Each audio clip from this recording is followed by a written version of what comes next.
Good morning. My name is Bonnie Fugiasco, and I serve as the Special Events Manager for the Alumni Association at the University of Wisconsin-Milwaukee.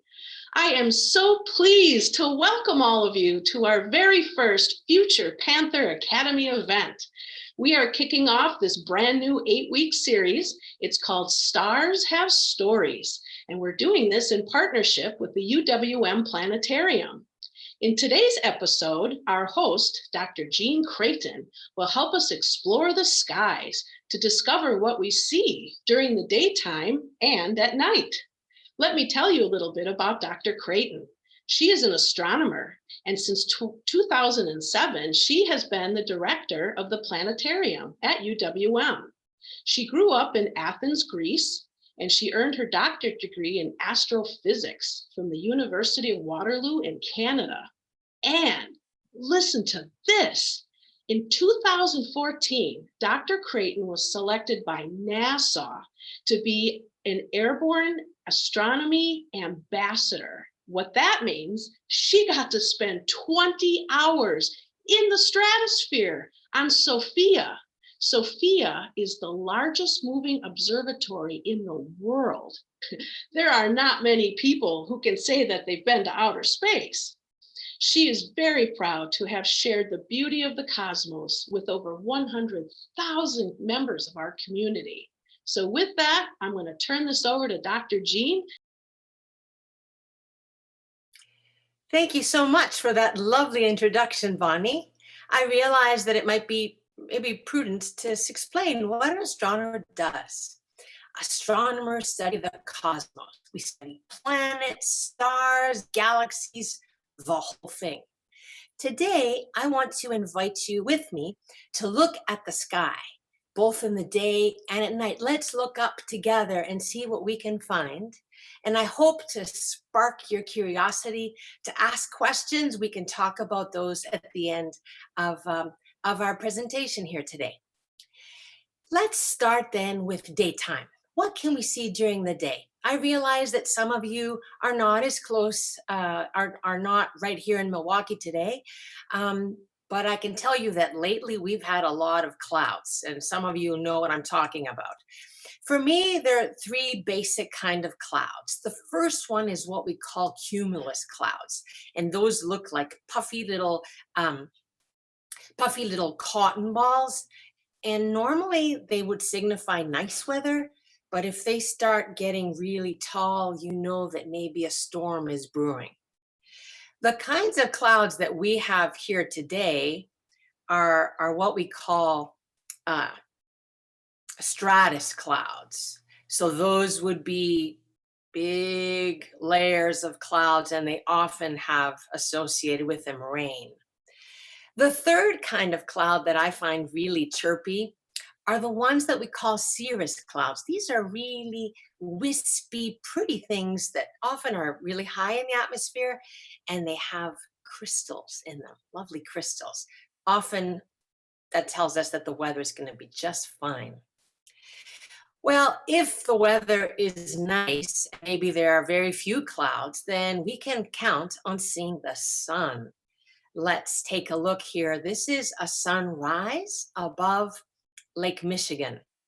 And what I'd like to invite you is when we can see the sun, or maybe you can see it right now where you are, start noticing where it rises or where it sets. All you need is a clear horizon in the east or in the west. And if you can, notice where the sun rises. You'll need to know what time it rises on that day so that you're ready outside a few minutes early.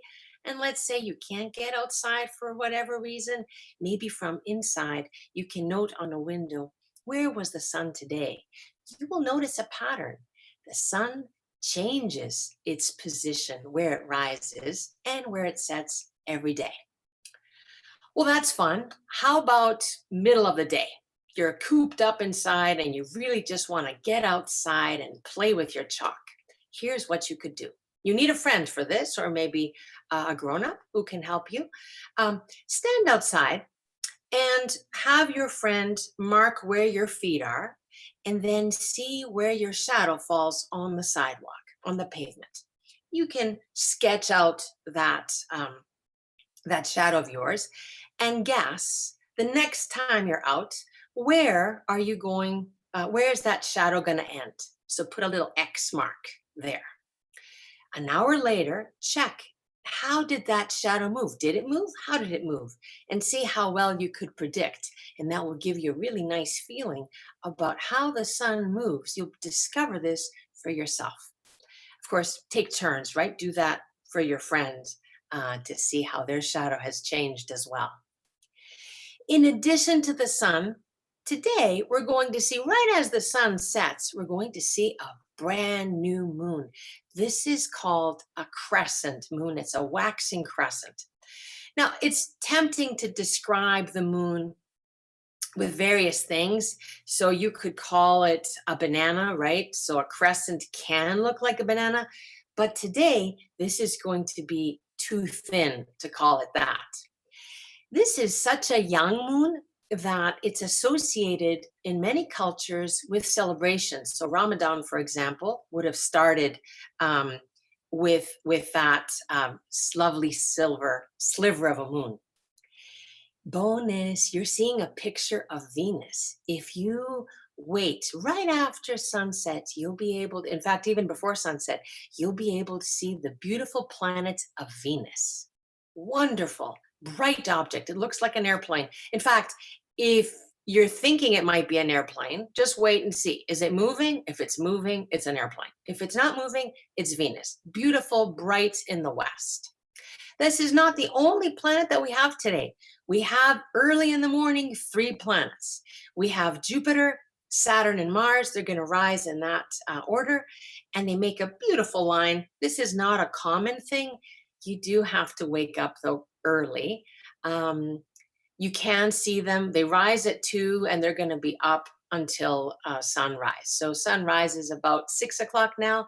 So if you're an early dog walker, or you feel like you really want to see these beautiful outer planets, this would be your chance. Okay, well, now we're going to go to daytime. And you might ask, what do I see? We talked about daytime so far, and now I'd like to transition to nighttime. You could see planets at nighttime. You can see sometimes the moon, of course. But let's consider, what's the main thing that we can see at nighttime? And I'm hoping you're thinking stars, right? That's what really makes night special.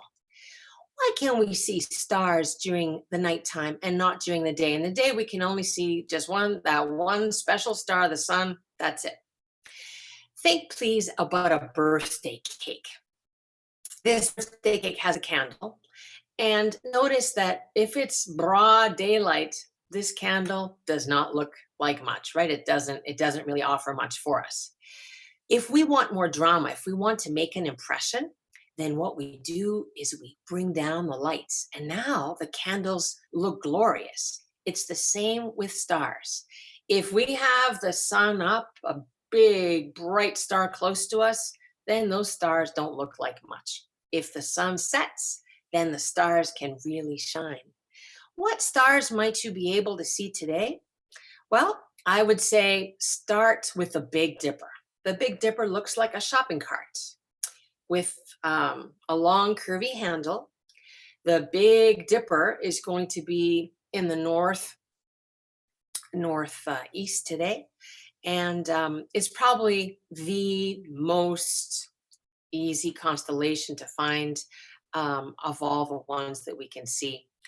The other one, of course, that we can still see, even though it's wintertime, it is in the west, and that would be Orion. Orion looks like a bow tie. And where the 2 bows connect is where we have 3 stars in a row that we call the belt of Orion.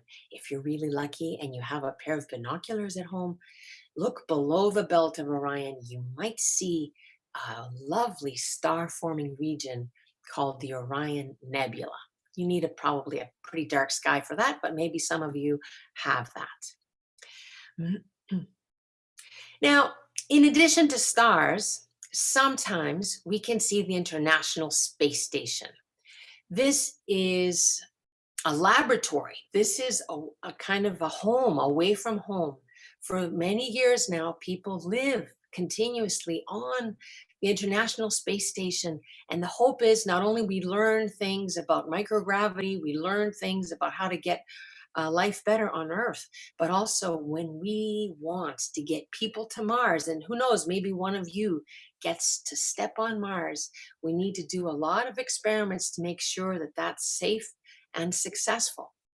You can look at when the International Space Station is going to be above your location. In Milwaukee, it's going to be visible in the next week, a couple days, I believe the 26th and the 28th. You do need to wake up early, around 5 in the morning, but just so that you know, it is super bright. It'll be even brighter than Venus. So something worth looking forward to. There are people in that space station. I hope you have a chance to explore. Thank you so much, Dr. Creighton. This was just a fascinating morning. And now we are excited to share some questions with you. I wanted to let you know that we have got followers from all over the United States today. So let's start with our first question.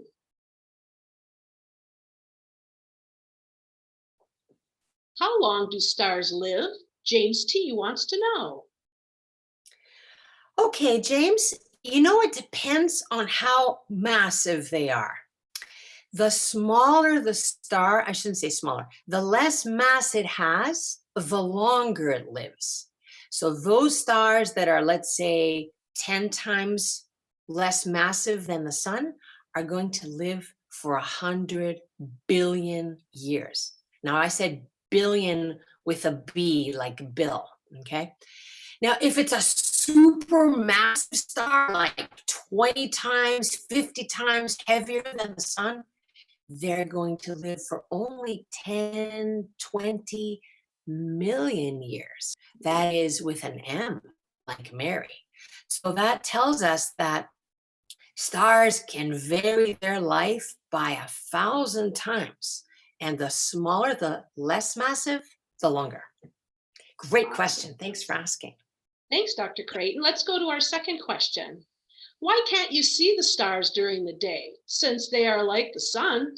Like, why does the sun overpower it? Chloe and Carly M. want to know. Great. Yeah. So that's a great question. I'm glad that you're saying, well, that doesn't, what you said doesn't make sense. The difference is some of those stars are going to be just as bright as the sun, just as you say, Chloe and Carly, but they're so much farther away. They're so far. It's like taking a 100-watt bulb. If you put it in front of your face, it looks really, really bright. But if you take that same lamp and you drive it, say to Chicago, 100 miles away, you will barely, even with a very strong telescope, you'll barely be able to see it at all. So it just depends on how far they are. That's the reason why the sun, being so much closer, makes every other star look like nothing. All right, here's our next question. Are stars alive?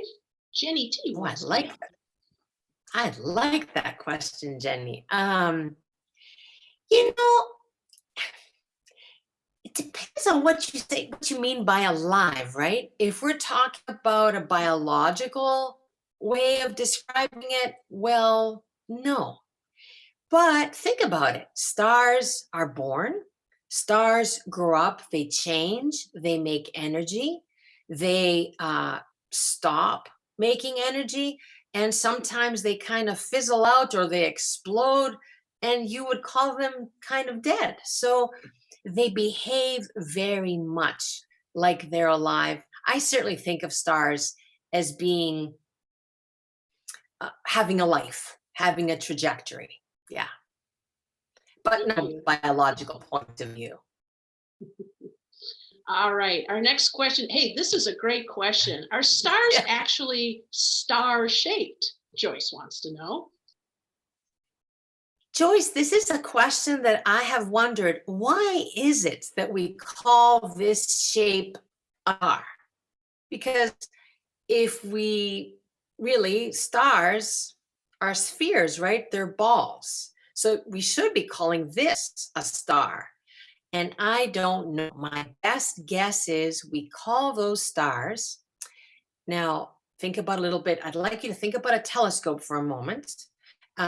Telescopes are tubes, right?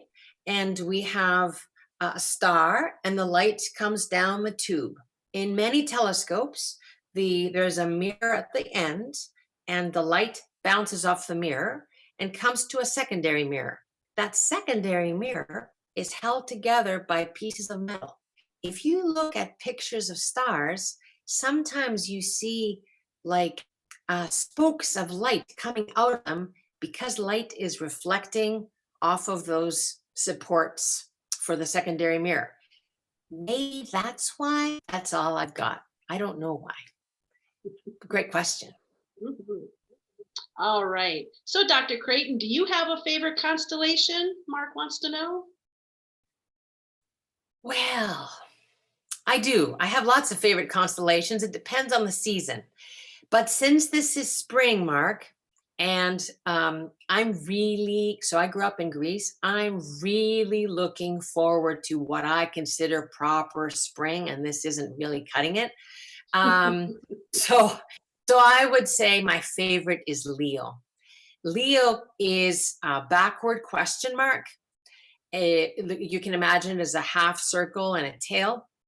And that when Leo is up in the sky in the early evening, I know, yay, spring is around the corner. So Leo would be my favorite constellation, certainly this time of year. Great, thank you. And Joy wants to know, how many stars are there at night? Well, it depends. Are you asking how many I can see with the naked eye? If you're just asking how many can I look up and see, if you're in the city, probably depends on where you are, of course, but dozens or maybe many dozens. But if you're in a really dark sky somewhere in Arizona, you can see thousands. You might be able to see 2,000 or 3,000 stars at any given location. Now, if you have a super duper telescope, well, then you can see many more than you can count. You could probably, millions of stars. Thank you. Great question. So Megan wants to know, has a first star been discovered yet or close to finding one? These are great questions. I know, right? Just great. So, Megan, I'm so glad you're asking because this is a real research question. We hope that when James Webb, that is the second generation of space telescopes, go up, we're hoping that it's going to be able to see so far in the past that we'll be able to capture the light of the very first star ever formed. This might happen as early as next year. And if I had to guess, the people who are successful in this will probably get a Nobel Prize. So that's the highest prize you can get in science and in other fields too. But that would be such a great honor. So people are on it, Megan. They're on it. That is really cool. All right, we've got time for another question. We are in North Carolina, Sonia writes to us. Will our skies be different than Wisconsin? In North Carolina, you're a little south of us, Sonia. So you're probably going to see the Big Dipper is going to be a little lower for you. And the Orion is going to be a little higher. So it's not going to be very different, but it's going to be a little different. So if you lived in, say, Argentina, then your sky would be very different than ours. Do we have time for one more? We do have time for one more. I'm just watching my clock here. If the sun lights up the Earth, why does it not light up the rest of space? Lila wants to know. That's a great question, Lila. That is another great question. I'm so impressed.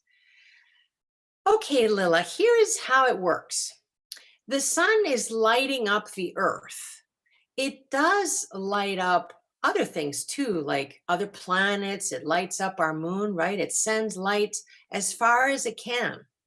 But the farther the surface or even the gas is, the less light it gets from the sun, the dimmer it appears. And the next star out is so far away, its planets are so far away that that star is going to be the boss of that system. Our sun is just too far.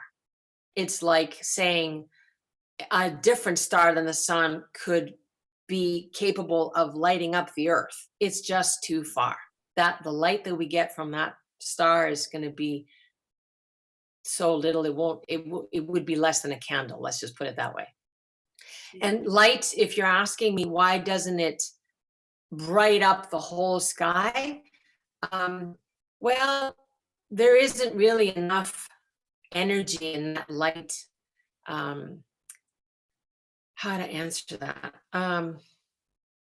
Let's just say for us to really see that light, we need a surface for it to have a moment to see it. So um, we're not going to be able to expect other stars to light us up. Okay. Oh, we got time for one more. Excellent. So Nora writes to us today and says, I was told the sun is actually white, but looks yellowish orange to us due to our blue sky. Is that true because stars look white at night? Wow, these are great questions. Okay, Nora. Um, well, first of all, let me adjust a little bit what you said. The sun does look whitish, yellowish, depends actually on where it is on the sky. Sometimes it can look pretty red if it's close to the horizon. But the key point here to know is that if our eyes saw all colors the same, our sun would look greener. But because our eyes don't see all colors the same, that's why it looks like that whitish yellow color. And it really has very little to do with the blue sky. But let me tell you something cool. I'm hoping to have inspired you to go out and look at stars tonight. I'd like you to look really carefully at Orion. And I'd like you, Nora, to see, are all stars in Orion the same color? I'm hoping you notice that one of them looks pretty red and one of them looks bluer, especially if you look at them at the same time, like if you compare them.